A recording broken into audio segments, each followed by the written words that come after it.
Welcome to the Deep Dive. Today, we're looking at a really interesting report, diving into manifestation and the law of attraction. hmm That whole idea that positive thoughts can, bring positive results. Exactly. And we want to see what the science actually says. Yeah. We'll look at the core ideas and techniques like affirmations, visualization. What's really useful here? Well, the basic concept, low A, law of attraction, it suggests your thinking attracts your reality. It has roots way back in the 19th century, new thought. Right. And we see modern takes like lucky girl syndrome. Yeah, that's a newer spin on it. The core idea is often about feeling like you already have what you want. That emotional state is supposedly key. Okay, but you often hear pseudoscience mentioned. Why is that? Well, largely it's the lack of solid empirical validation. A lot of the explanations offered really misused scientific concepts, Like what? like the idea that thoughts have strong magnetic fields that pull things towards you. I mean, basic physics, magnets attract opposites, right? And brain magnetic fields are incredibly tiny. The report mentions things like quantum entanglement being misapplied too. It just doesn't connect in the way low-A proponents often claim. So the goal here isn't just to dismiss it, but to look at the techniques themselves, like affirmations or visualization, through the lens of actual psychological research. Exactly. What does the peer-reviewed science say about whether these things work, and if so, how? We'll even touch on trying these before sleep. Okay, so let's pivot. What does science tell us about achieving goals? A big one is goal-setting theory. It's pretty foundational. Give us the quick version. It's basically about setting goals effectively. Think. Clarity, SMART goals, specific, measurable, etc. Challenge, gotta stretch yourself, but keep it achievable. Commitment, you have to actually want it. Feedback, checking in on progress. Yeah. And managing complexity, breaking down big goals. Which sounds very different from the Lowy advice to just trust the universe and not worry about the how. Precisely. Science emphasizes planning, strategy, action, not just passive belief. Okay. What else does science offer for, like, general well-being? That brings us to positive psychology and maybe the PERMA model. PERMA. Yeah, positive emotions, engagement like flow states, relationships, meaning, and accomplishment. Focusing on these is a research-backed path to, flourishing. Makes sense. Now, Lowy talks a lot about belief. How does that relate to something like self-efficacy theory? Is there overlap? There's a connection, but it's crucial. Self-efficacy is your belief in your ability to succeed in specific situations or accomplish a task. So it's belief in yourself, your capability. Exactly. And importantly, it's built mostly through doing things mastery experiences, also seeing others succeed, getting encouragement, and understanding your own physical and emotional states. It's belief grounded in evidence and experience, not just wishful thinking. Right, built, not just conjured. What about CBT, cognitive behavioral principles? Yeah, CBT looks at the links between thoughts, feelings, and behaviors. Identify negative thought patterns, challenging them, changing behaviors, building skills. It's very active. And related ideas like optimism. Right. Realistic optimism, not blind optimism. Yeah. And mindset growth versus fixed. Believing you can improve versus thinking abilities are static. Plus, locus of control, internal, feeling you have agency versus external, feeling things just happen to you. Okay, so lots of internal factors and actions. Let's circle back to affirmations. What's the science beyond just think positive? Okay, so self-affirmation theory is quite specific. It's not really about attracting external stuff. It's about protecting your sense of self-integrity, especially when you feel threatened. How does that work? By affirming a core value, maybe something unrelated to the immediate threat, you sort of buffer your self-worth. Research shows this can make people less defensive, say, to health messages. Interesting. So it helps you stay open. Yeah, Yeah. potentially. Small but reliable effects are seen in health behavior change, sometimes in academic settings for students facing identity threats, and in reducing stress. But generic positive statements can actually backfire for people with low self-esteem. They have to feel true. So limitations exist. It's context dependent, needs to be believable. It's a buffer, not a magnet. Exactly. It's about managing your internal state. Okay, what about visualization?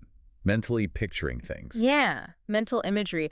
There's actually decent evidence here. It's used in sports for motor skills, combining mental and physical practice. It can boost motivation, confidence, and it can help with goal achievement, but there's a key distinction: process versus outcome visualization. Okay, explain that. Outcome visualization is just picturing the end result, like Oh. holding the trophy. Process visualization is mentally rehearsing the steps needed to get there. Like practicing in your head. Right. And some research suggests focusing on the process might be more effective for actually achieving the goal because it prepares you for action. It aligns well with goal setting and building self-efficacy. Makes sense. Limitations here, too. Sure, consistency matters, the vividness of the imagery, individual ability varies, and it's crucial to visualize the positive actions, not just, potential failures. So how might these things, affirmations, visualization, actually change the brain? Is it magic? No, not magic. It's more about neuroplasticity, the brain's ability to rewire itself. Repeated thoughts and mental images can strengthen certain neural pathways. You're reinforcing patterns. Kind of. Affirmations might engage areas linked to self-perception and value, like the ventromedial prefrontal cortex. Visualization activates visual and motor areas. Neurotransmitters like dopamine linked to reward could be involved. It's all internal brain processes, not external energy fields. Okay, what about doing this stuff right before sleep? That's a popular idea. Yeah, the rationale is often relaxation, or maybe accessing the subconscious, though that needs careful handling, or linking it to memory consolidation during sleep. What's the evidence? Direct evidence for pre-sleep affirmations achieving big life goals is limited. Indirectly, things that reduce stress or promote gratitude before bed are good for sleep. Believability is still key. And pre-sleep visualization. Guided imagery for relaxation and improving sleep onset. That's well supported.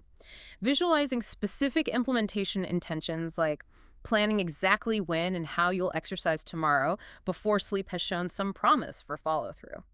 What about just implanting ideas while you sleep? Sleep definitely helps consolidate memories we've already learned. There's research on targeted memory reactivation, TMR, using cues like sounds or smells presented during sleep to boost recall of things learned before sleep. But that's for specific previously learned info. It doesn't really support passively learning complex new things or manifesting goals during sleep just by thinking about them beforehand.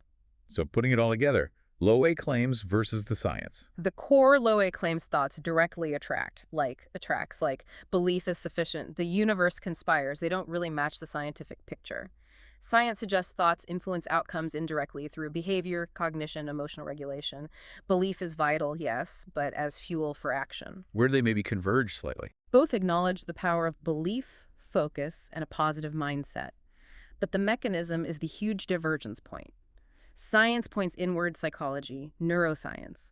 Low A points outward vague energies, universal laws. And science requires action. Why is low-A so appealing then? Probably the desire for control, hope, simplicity, and psychological biases like confirmation bias play a role. And we notice things that seem to confirm our beliefs. Okay, so if someone wants to use affirmations before sleep in an evidence-based way, what should they focus on? Focus on things grounded in psychology, inducing relaxation, fostering self-compassion or gratitude, building realistic optimism, reinforcing commitment to actions, boosting self-efficacy for specific challenges. How should they phrase them? Keep them present tense, positive, believable to you, maybe specific, maybe focused on the feeling. Process-oriented can be good. I am capable of taking that first step tomorrow. Consistency helps too. Think, I am calm, I appreciate, I forgive myself, I can handle challenging situations. So the big takeaway here. It's that while magically thinking your way to riches probably isn't how it works, your mind, your beliefs, your focus, your intentions is incredibly powerful, especially when you connect it to real-world action and effort. And the strategies we talked about, goal setting, building self-efficacy, PERMA, using affirmations and visualization, thoughtfully offer a more reliable path. Absolutely. They are grounded in decades of research on what actually helps people change and achieve things. All right, let's leave our listeners with a final thought. Yeah. Consider this. We know the brain is constantly changing based on our experiences and thoughts. That's neuroplasticity. Sure. So what one small, intentional thought practice could you commit to tonight, right before sleep, to start shaping the neural pathways that support the life you genuinely want to build? This isn't about attracting things magically from the universe, but about actively constructing the internal landscape, the mindset, the resilience, the focus for a more fulfilling reality, step by step. Thanks for diving deep with us.